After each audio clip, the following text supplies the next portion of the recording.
Cake বানানো শেষ, সবকিছু করা শেষ, মানে ক্লিন টিন করা শেষ, এসে শুয়ে পড়েছি। এমন সময় যদি একটা কেকের অর্ডার আসে এমার্জেন্সি, আর কেকের নিতে হবে, মানে আমার বাসার কাছ থেকে লোকেশনটা একদম কাছে, এরকম কেকের অর্ডার আসে, তখন কিন্তু আবার আমি যে কেক বানানো শুরু করি।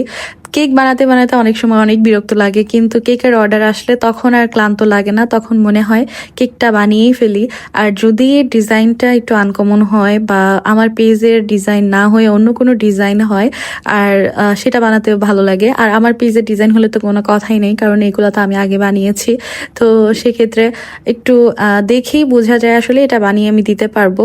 তো লাস্টে একটা কেকের অর্ডার এসেছিল বাসার কাছ থেকেই। তো অর্ডারটা ছিল এরকম যে একটা কেকের সুন্দর একটা বেবি শাওয়ারের কেক ছিল। তো কেকটা হচ্ছে বানিয়ে দিতে হবে পরের দিন দুপুরের মধ্যে, আর কেকটা প্রায় 12টার দিকে অর্ডার করা হয়েছে। তো আমি সেদিন আবার কেকও বানিয়েছিলাম, তো তাড়াহুড়া করে আবার উঠে আমি কেকের বেসটা রেডি করে তারপরে ক্রাম কোটিং করে রেখে দিয়েছিলাম, যেন সকালে উঠে ফাইনাল কোটিং করে সবকিছু রেডি করে তারপরে হচ্ছে আবার ছবিটাও প্রিন্ট করে নিয়ে আসতে হবে। সবকিছু রেডি করে রাখলে একটু সময়টা কম লাগে আর কি, গুছিয়ে রাখলে। তো ক্রাম কোটিং করে সবকিছু করে আমি রেখে দিয়েছিলাম। এরপর হচ্ছে পরের দিন তফাকে স্কুলে নিয়ে গিয়েছি, ওখান থেকে এসে কেকটা রেডি করে তারপর ডেলিভারিও দিয়েছে আলহামদুলিল্লাহ। সচরাচর কিন্তু কেকের ইমার্জেন্সি কোনো অর্ডার নেই না, যদি না একদম কাছের কেউ হয় আর হচ্ছে একদম বাসার কাছে কেউ হলে সেক্ষেত্রে নেওয়া হয়। যেমন আপনি রাত্রে বললে পরের দিন দুপুরে বা বিকেলের মধ্যে দেওয়া যায়। তো মানে আর দূরে হলে সেটা সম্ভব না, কারণ কেকটাকে বানিয়ে ফ্রিজিং করে তারপর ডেলিভারি ম্যান দিয়ে পাঠাতে হয়।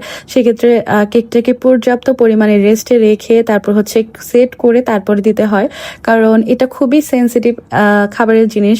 কেক ক্রিম দিয়ে তৈরি করা, একটু 19-20 হলে নষ্ট হয়ে যেতে পারে। আর কেক কিন্তু আমরা সবাই একটা বিশেষ দিনের জন্যই অর্ডার করি।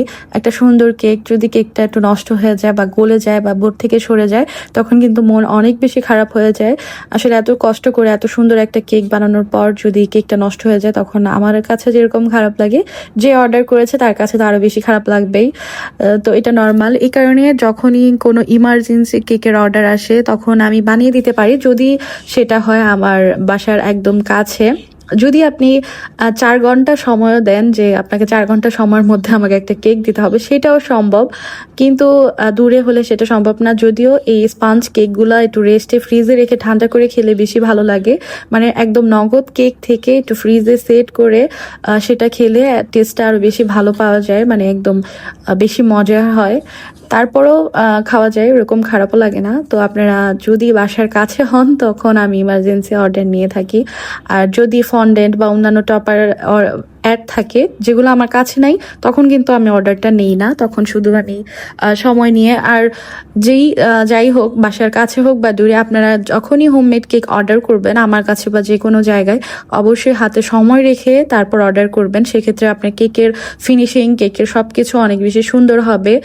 যদি তাড়াহুড়া করা হয়, হাতের কাজ তো বুঝে নিয়ে একটু সময় নিয়ে করলে সেটা বেশি সুন্দর হয়।